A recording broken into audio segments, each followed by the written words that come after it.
آج کے نفسا نفسی کے عالم میں اور دنیاوی مصروفیات اور زندگی کے تیز رفتار سفر کی وجہ سے مسلمان کی توجہ باہمی تعلقات اور حقوق و فرائض سے ہٹ جاتی ہے۔ بسا اوقات انہیں بھول ہی جاتا ہے یا یہ خیال کرتے ہوئے توجہ ہی نہیں کرتا کہ میں یہ کمی کوتاہی اور تعلقات میں سرد مہری بعد میں ختم کروں گا۔ پھر اسی امید پر سالہا سال گزر جاتے ہیں اور عمر بیت جاتی ہے، جس کی وجہ سے دوری بڑھتی جاتی ہے اور دراڑیں گہری ہو جاتی ہیں۔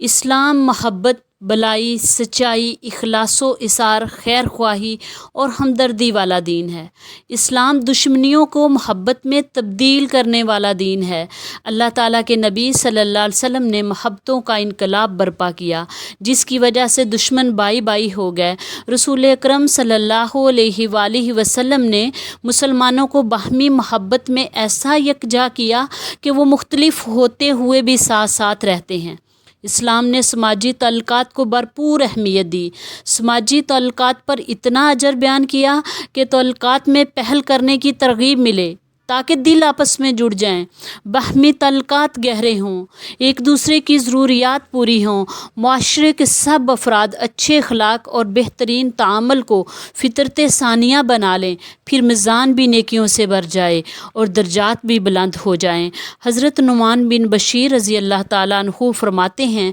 کہ رسول اللہ صلی اللہ علیہ وآلہ وسلم نے فرمایا، تم اہل ایمان کو ایک دوسرے پر رحم کرنے، آپس میں محبت کرنے اور ایک دوسرے سے شفقت کے ساتھ پیش آنے میں ایک جسم کی طرح دیکھو گے،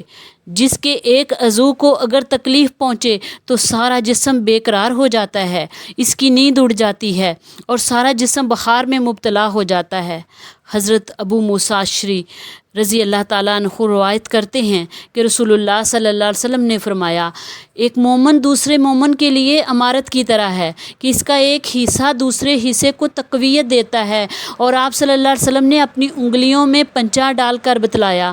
حضرت عبداللہ بن عمر بیان کرتے ہیں کہ رسول اللہ صلی اللہ علیہ وسلم نے فرمایا، مسلمان مسلمان کا بھائی ہے، نہ تو اس پر ظلم کرے، نہ اپنے بھائی کو اس کو ظالم کے حوالے کرے کہ وہ اس پر ظلم کرے، اور جو شخص اپنے بھائی کی حاجت پوری کرنے کی فکر میں ہوتا ہے تو اللہ تعالیٰ اس کی حاجت پوری کرتا ہے، اور جو شخص کسی مسلمان سے اس کی مصیبت کو دور کرے تو اللہ تعالیٰ قیامت کے دن اس کی مصیبتوں میں سے کوئی مصیبت اس سے دور کرے گا، اور جس نے کسی مسلمان کی ستر پوشی کی تو اللہ تعالیٰ قیامت کے دن اس کی ستر پوشی کرے گا۔ عصر حاضر میں ایسا محسوس ہوتا ہے کہ اکثر مسلمان نبی کریم صلی اللہ علیہ وسلم کی تعلیمات سے بے خبر ہو گئے ہیں۔